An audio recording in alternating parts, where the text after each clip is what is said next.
I just made myself shorter. That's not good. Triggered to Triumph series. We're back with it. Yeah. So this is going to be...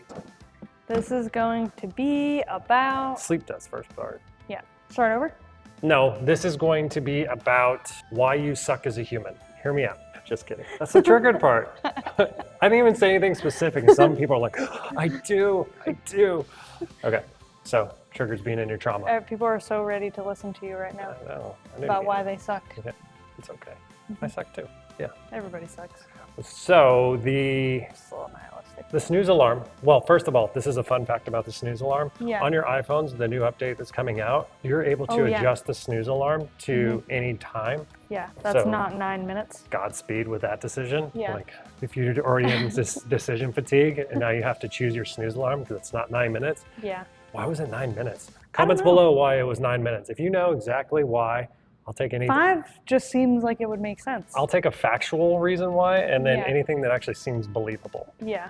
The guy who invented the clock, the alarm clock, his favorite number was 9. The girl who invented the clock, her favorite number was 9. That could be it. Someone was giving someone thumbs down and it looked like a 9. I don't know. Whatever it could be. Yeah. Regardless. Why are you snoozing? Do you snooze? No, not in a fall back asleep type of way. Right. It's a... Did you used to snooze? I used to snooze for sure. Why'd you snooze? You snooze, you lose. But I was only ever really a 1 snooze type of person. So you only needed 9 more minutes? Yeah. So why not just go to bed 9 minutes earlier? But it's like, because I like to sometimes sit in bed for a few minutes before I actually have to get up.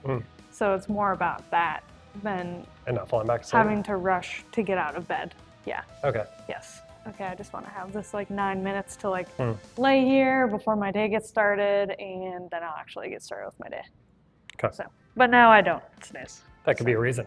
So there are Yeah. going to be 5 reasons that we go through potentially why you snooze, why you hit that snooze button. Ultimately, what the goal would be is you don't even have to have an alarm set, and you just naturally wake up when you need to wake up and have time to go about your day. You don't actually have to be somewhere immediately because you set yourself up for success the day before. So no particular order. The first thing that we're going to talk about is sleep debt. I did remember when I worked my pharmacy job in high school and college, I did snooze a lot and I was late a lot. I was going to say you But did Adderall. I did not like it. Or, I mean, it was fine, but like I wasn't feeling super Jazzed about your job? jazzed about having to go, and yeah, so. We'll kind of get into that. Yeah. Sleep debt. So the first thing is you could be in more of that social jet lag, especially coming back from like a Saturday to Sunday where your sleep schedule is not the same. You put yourself into some routine that requires you to make up sleep. So going to bed at midnight, waking up at 10 o'clock or whatever, 9 o'clock the next day where you normally have to wake up at 6. No wonder you're snoozing because you just chunked yourself lacking sleep into the next day. Yeah, Monday comes and you just jet lag, basically equivalent of jet lagging yourself. To the West Coast. Yeah. From the East Coast. What other ways can you accumulate sleep debt? Hold on, Abby. Okay. Jeez. So the sleep debt is not being able to get good quality sleep. So if your thermostat's messed up, if you don't actually get that good quality of sleep by ingesting too much caffeine close to bed. So like 9 hours before bed, you should stop most, if not all, of your caffeine consumption. If you're doing things that are keeping you hypervigilant in the evening, doing exercise a few hours before bed can mess you up, not having the proper temperature for your bed to be sleeping at, like 67 to 60 degrees for most people. And then if you don't have blackout curtains or something to block out the noise, it kind of messes stuff up. So that gets more from sleep debt to sleep quality. So things that can mess up with your sleep quality can also put you in some type of sleep debt.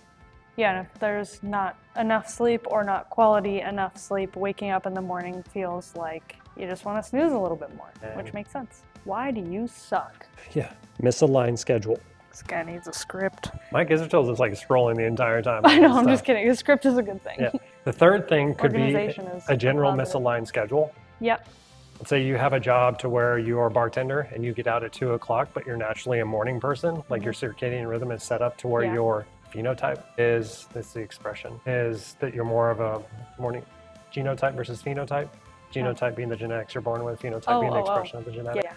I was thinking about the name for the different circadian rhythms. Chronotype. Yeah. So if your phenotypical expression of your chronotype is that you're more of a morning person, you have a night job, or the opposite, if you're more of a night person, you have a morning job. That can just leave you in this funk all the time, that you're not naturally falling into the rhythms that are important for your body to recover.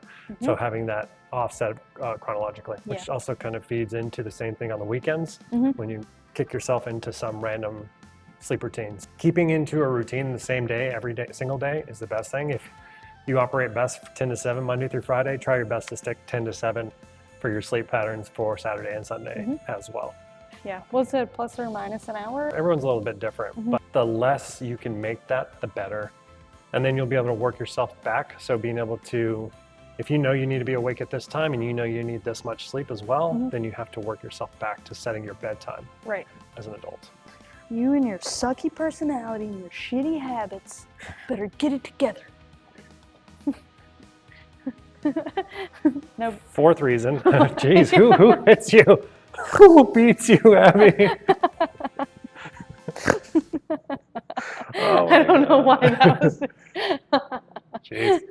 I don't think I was expecting your hand to go up. I was like, Reason number 4 is you don't hit me. It's all good. Just so everyone knows. Reason number 4 is you're a procrastinator. Yeah. You live and die and wake and fall back asleep as a procrastinator. So habitually you put things off. You don't like to complete tasks when they come up. You probably don't like to do the hard things, and you crumble under the pressure of those hard things. So the first thing you do is snooze. Yeah. That's pretty much it. Where the misalignment can happen with that stuff is the things that you are doing, you don't enjoy. So it makes sense that you don't want to actually do the things. So if your job sucks, your life sucks, the things that you're going to go do, if you don't actually get fulfillment out of them, it's really easy to not want to do them, which can look like procrastination. Right.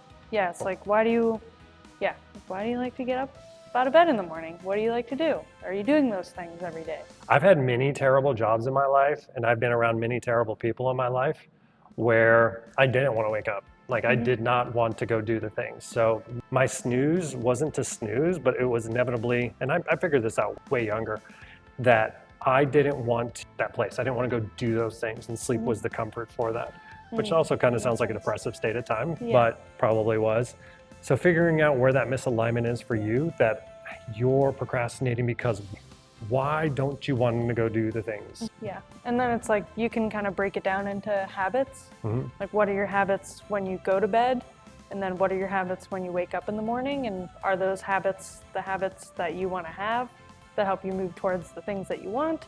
And then you can kind of like pick and choose a couple small things. It doesn't have to be like, I'll never snooze again. Or like just like with exercise, it's like I work out 4 days a week for the rest of my life, every week. It's like, all right, well that's not realistic, but it's like, okay, I usually snooze 3 times, so I'm gonna try to do 2 times at least a few days this week, or I'm gonna try to get into bed at the same time every night this whole week, and then start with like small things. Or give yourself something that is a look forward to. Yeah. I wake up and I look forward to my cup of coffee. I wake up, I look forward to being able to go to the gym. I look forward to being able to get my dog out there and walk. And if the look forward to and the positive spin doesn't, guilt yourself to do the things that eventually lead to the habits that help you. I need to get up because my kids need this. I need to get up because the dog has to go pee. I need to get up because whatever reason, then you get up and go do the things. So don't let procrastination be something that gets in your way. Let it be a sign that there's a misalignment in your life and you need to improve it.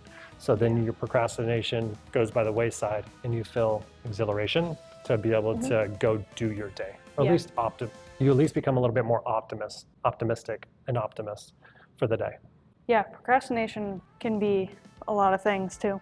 Finish a lot the of task. emotional things. Do the thing. Yeah, Just if do you're it. trying to be perfect and it's better to just procrastinate so you don't have to face the fact that you're not perfect, then just like find something to do or like find a way to challenge that. Spoiler alert. Yeah, no one's perfect. You suck. Everybody does a Started the little bit video. sometimes, yeah. Everyone has things that they would want their future self to be better at doing. So just try to zoom out and look at yourself a year down the road or 2 years down the road and be like, okay, is this really a habit that I want to identify with for this long in my life? And if it is, then great.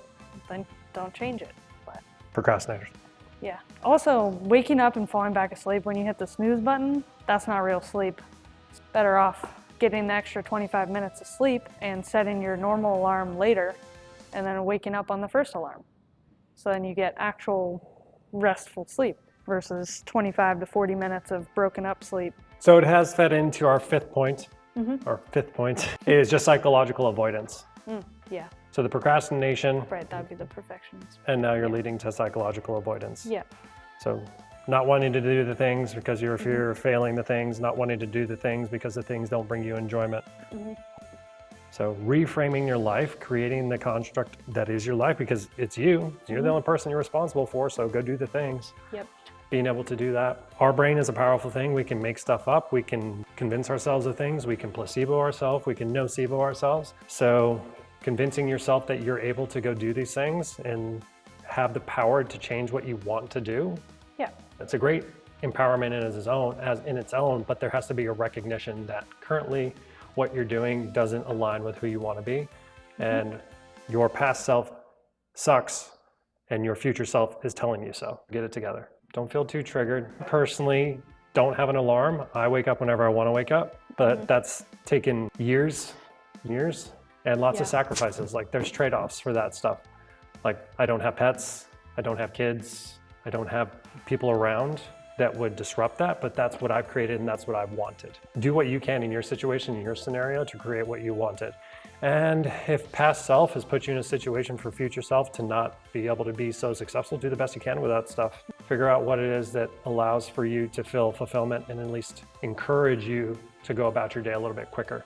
Because you don't want to start your day off with procrastination or misalignment, because that sets the tone for the rest of the day. Don't snooze life. Be happy, be excited to be awake, be excited, be happy to be alive and be able to take on the day. If you're snoozing life, something's wrong. Tune in. Pay attention to yourself. Just kidding, that's it. Ah, okay. Till next time. Sounds good. All right, well, bye everybody. If you need any help, let us know.